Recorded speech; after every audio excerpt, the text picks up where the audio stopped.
Educating people के वाणिज्य अध्ययन केंद्र में आपका स्वागत है। आज हम पढ़ेंगे अंतिम खाते अर्थात फाइनल अकाउंट्स, जो कि क्लास 10th और 12th के स्टूडेंट के लिए बहुत ही उपयोगी है। तो आज का हमारा टॉपिक है अंतिम खाते। हमने अभी तक यह पढ़ लिया है कि किस प्रकार से प्रत्येक दिन जो लेन देन होते हैं उनको हम लोग रोजनामचा में खत्म करते हैं, यानी जर्नल एंट्री करते हैं।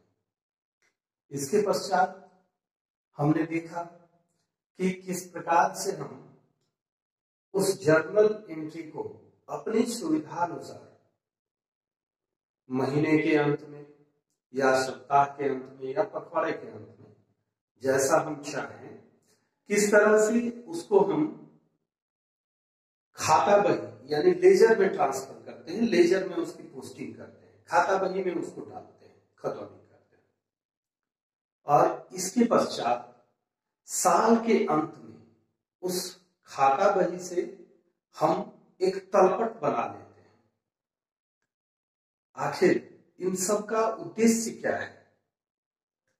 तो इसका उद्देश्य होता है व्यापार में होने वाले लाभ अथवा हानि को वार्षिक स्तर पर ज्ञात करना, यानी कि एक साल में हमारा जो व्यापार है उसमें हमें कितना लाभ हुआ या कितनी हानि हुई।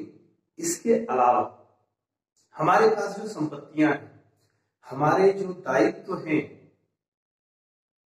वह कितने हैं, हमने जो पूंजी लगाई थी उसकी क्या स्थिति है, यह सब जानने के लिए हमें अंतिम खाते बनाने की आवश्यकता पड़ती है, जिसको कि हम साल के अंत में बनाते हैं।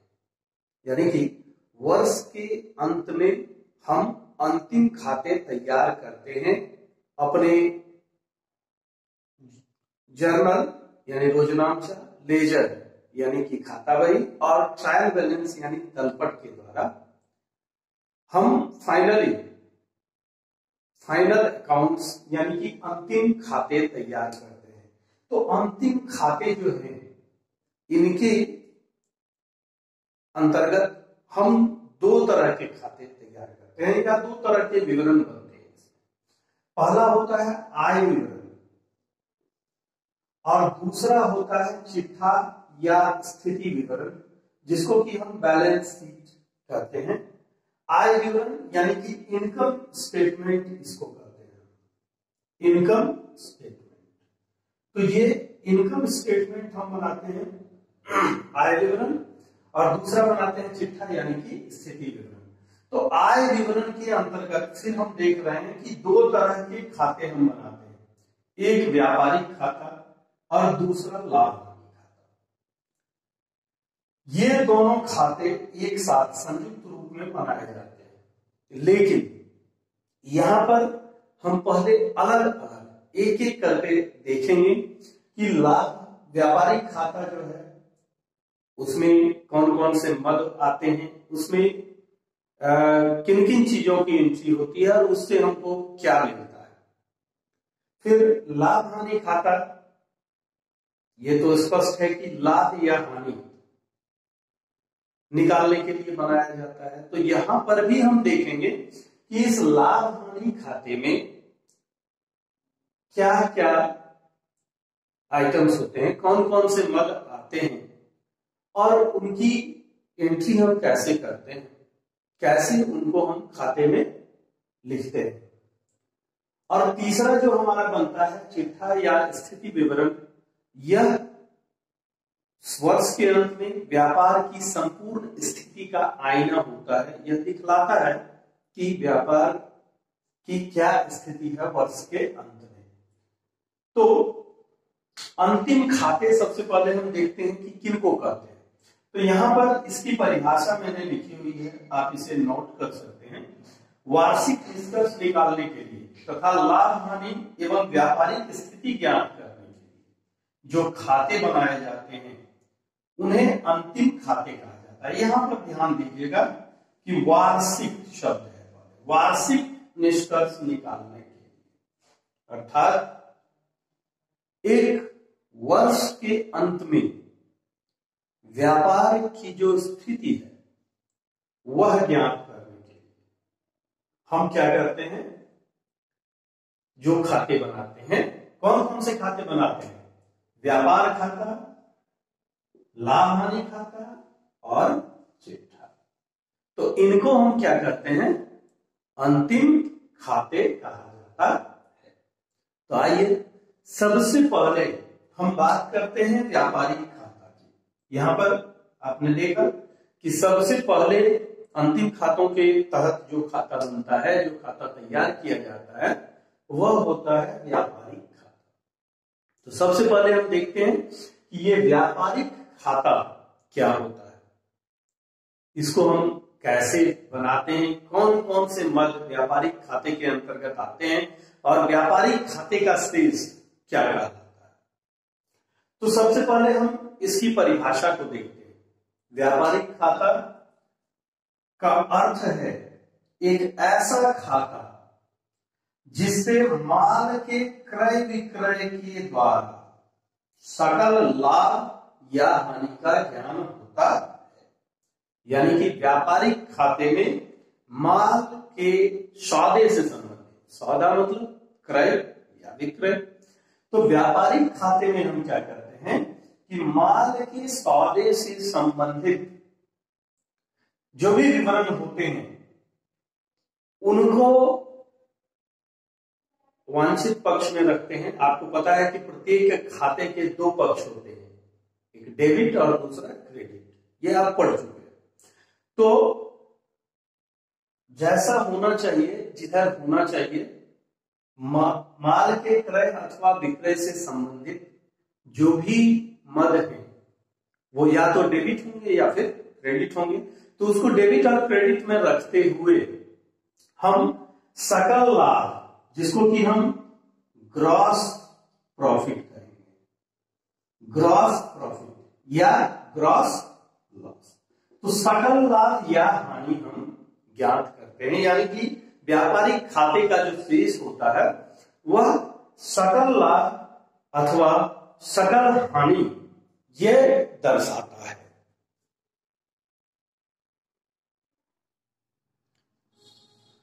अब हम देखते हैं कि व्यापार खाते में हम कौन कौन से लेखे करते हैं।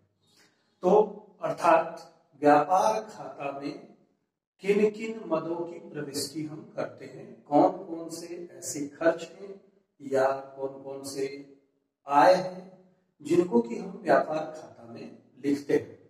तो सबसे पहले हम लिखते हैं प्रारंभिक स्टॉक, यानी कि ओपनिंग स्टॉक। हमारे पास जो भी स्टॉक होता है व्यापार के आरंभ में, वर्ष के आरंभ में, उसको हम लोग प्रारंभिक स्टॉक करते हैं। तो प्रारंभिक स्टॉक को लिखते हैं हम लोग यहाँ पर। दूसरा लिखते हैं माल का क्रय। जब नए साल में, साल की शुरुआत में हम कच्चे माल को खरीदते हैं या तैयार माल को ही, मान लीजिए कि अगर ऐसा कोई व्यापार है जिसमें हम कुछ बेचते हैं, खरीद कर रिसेलर का अगर काम करते हैं, तो वैसी स्थिति में भी हम माल का पहले क्रय करते हैं, तो उसको लिखा जाता है क्रय वापसी। कभी कभी ऐसा होता है कि साल के दौरान या साल के अंत में कुछ खरीदे हुए माल हमारे पास रह जाते हैं, उनको वापस किया जाता है, तो क्रय वापसी को भी हम वहां पर दर्ज करते हैं व्यापार खाता में। अगला है विक्रय। जो माल हम बेचते हैं उस राशि को भी हम व्यापार खाता में दर्ज करते हैं। अगला है विक्रय वापसी। अगर हमने कुछ माल बेचा है, उसमें से कुछ वापस आ गया, तो वैसी स्थिति में विक्रय वापसी जो होती है उसको दर्ज करते हैं। अंतिम स्टॉक, हमारे पास साल के अंत में जो स्टॉक बचा हुआ रहता है उसको भी हम व्यापार खाता में ही लिखते हैं। निर्माण व्यय, मैन्युफैक्चरिंग एक्सपेंसेस, अगर कोई जो एक्सपेंसेस होते हैं हमारे मैन्युफैक्चरिंग में यानी वस्तु के उत्पादन में, निर्माण में, उसको भी हम लिखते हैं व्यापार खाता में। क्रय करने तथा माल को कार्यस्थल तक लाने का व्यय, हम वस्तु को क्रय करते हैं, फिर उस पर कुछ खर्च हो सकता है, वस्तु को वहां से लाने में, माल जो है उसको लाने में अपने यहां तक, उसमें जो खर्च होता है उसको हम लोग व्यापार खाता में लिखते हैं। तो व्यापार खाता में ये 8 मद हैं जिनकी एंट्री की जाती है ट्रेडिंग अकाउंट यानी व्यापार खाता। इसके बाद हम देखते हैं कि व्यापार खाता की विशेषताएं क्या है। तो इसकी पहली विशेषता है कि यह एक नाममात्र खाता है यानी नॉमिनल अकाउंट है। आपने पढ़ा है पहले कि 3 तरह के अकाउंट होते हैं, व्यक्तिगत, वास्तविक और नाममात्र, nominal, personal, real and nominal. तो ये नॉमिनल अकाउंट है, नाममात्र का खाता है। दूसरा है कि यह अंतिम खाते का पहला चरण होता है, यानी कि जब हम अंतिम खाता बनाते हैं तो सबसे पहले हम व्यापार खाता ही बनाते हैं। तीसरा है विक्रित माल की प्रत्यक्ष लागत एवं विक्रय का लेखा। यही एक खाता है जिसमें विक्रय किए गए माल की जो डायरेक्ट कॉस्ट है, जो प्रत्यक्ष लागत है, उसको हम इसी खाते में दिखाते हैं और विक्रय को भी इसी खाते में हम दिखाते हैं। इसके बाद सकल लाभ या सकल हानि, इस खाते का शेष जो होता है वह सकल लाभ या सकल हानि कर सकता है। अगर निर्माण व्यय जो है वह वस्तु की विकृत लागत जो है यानी कि बेचने के बाद जो विक्रय मूल्य जो है उससे अगर निर्माण की लागत अधिक होती है तो हमें सकल हानि होती है, अगर निर्माण की लागत कम होती है तो हमें सकल लाभ होता है। इसके बाद है लेखांकन की अवधि के अंत में तैयार करना। जैसा कि मैंने पहले भी बतलाया है आप लोगों को कि यह जो है अंतिम खाते ये वर्ष के अंत में या लेखांकन अवधि जो हम रखते हैं, कभी कभी कोई व्यापार जो है वह छमाही भी बनाता है, तो 6 माह का अंत होने पर या फिर साल का अंत होने पर, जो मुख्यतः व्यापारी जो है या जो कंपनी है वह लेखांकन की अवधि वर्ष के अंत में रखती है, तो वर्ष के अंत में ये खाता तैयार किया जाता है, व्यापार खाता पहले नहीं बनाया जाता है। अब हम व्यापार खाते के महत्व की चर्चा करते हैं, उसकी आवश्यकता की चर्चा करते हैं कि आखिर व्यापार खाता क्यों आवश्यक है अथवा इसका क्या महत्व है। तो सबसे पहला है सकल लाभ या हानि की सूचना देना। ग्रॉस प्रॉफिट या ग्रॉस लॉस की सूचना हमें केवल और केवल व्यापार खाते से ही प्राप्त होती है। दूसरा है शुद्ध क्रय एवं स्टॉक की सूचना देना। व्यापार खाते में आपने देखा कि हम क्रय और क्रय वापसी दोनों को दिखाते हैं, तो इससे हमें नेट परचेज, शुद्ध क्रय प्राप्त होता है। स्टॉक ओपनिंग और क्लोजिंग दोनों व्यापार खाते में आता है, तो स्टॉक की सूचना भी हमें व्यापार खाते से ही प्राप्त हो जाती है। अगला है प्रत्यक्ष व्यय एवं सकल लाभ अनुपात का निर्धारण। प्रत्यक्ष व्यय के साथ सकल लाभ का अनुपात निकाल सकते हैं हम व्यापार खाता की ही मदद से, क्योंकि व्यापार खाता में ही डायरेक्ट एक्सपेंसेस यानी प्रत्यक्ष व्यय को भी दिखाया जाता है और सकल लाभ भी व्यापार खाता के माध्यम से ही प्राप्त होता है, तो उसका अनुपात हम निकाल सकते हैं। और यह अनुपात निर्धारण जो है किसी भी व्यवसाय के लिए, किसी भी व्यापार के लिए अत्यंत आवश्यक होता है, जिसको आप लोग आगे देखेंगे कि किस प्रकार से विभिन्न अनुपातों की गणना की जाती है, विभिन्न लेखांकन अनुपात उसको कहते हैं हम, उन लेखांकन अनुपातों की गणना की जाती है और उसके माध्यम से व्यापार की स्थिति पता की जाती है।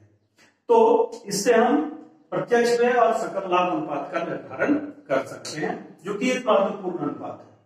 क्रय एवं प्रत्यक्ष व्यय के बीच संबंध, हमने जो क्रय किया और उस पर जो व्यय हुआ, जो प्रत्यक्ष व्यय हुआ उस माल के निर्माण में, तो उनके बीच क्या संबंध है, इसको भी हम व्यापार खाता के माध्यम से दर्शा सकते हैं। इसके पश्चात है बेचे गए माल की लागत का निर्धारण, कॉस्ट ऑफ गुड्स सोल्ड, ये कहा जाता है इसको कॉस्ट ऑफ गुड्स सोल्ड। ये काफी महत्वपूर्ण होता है व्यापार के लिए। तो चूंकि व्यापार खाते में ही हम विक्रय को लिखते हैं, सेल्स को लिखते हैं, और व्यापार खाते में ही वस्तु के निर्माण से संबंधित सारे खर्चों को लिखा जाता है, सारे एक्सपेंसेस लिखे जाते हैं। तो इससे हमें बेचे गए माल की लागत का निर्धारण करने में सुविधा होती है। इसके बाद सकल लाभ अनुपात की गणना, जैसा कि मैंने पहले भी कहा कि कुछ अनुपात, लेखांकन अनुपात जिनको कहते हैं हम, ये काफी महत्वपूर्ण होते हैं। और ये लेखांकन अनुपात जो है, इसी के अंतर्गत एक आता है सकल लाभ अनुपात, जो व्यापार के कुशल निष्पादन को दर्शाता है। तो उसकी गणना हम कर सकते हैं व्यापार खाते की सहायता से।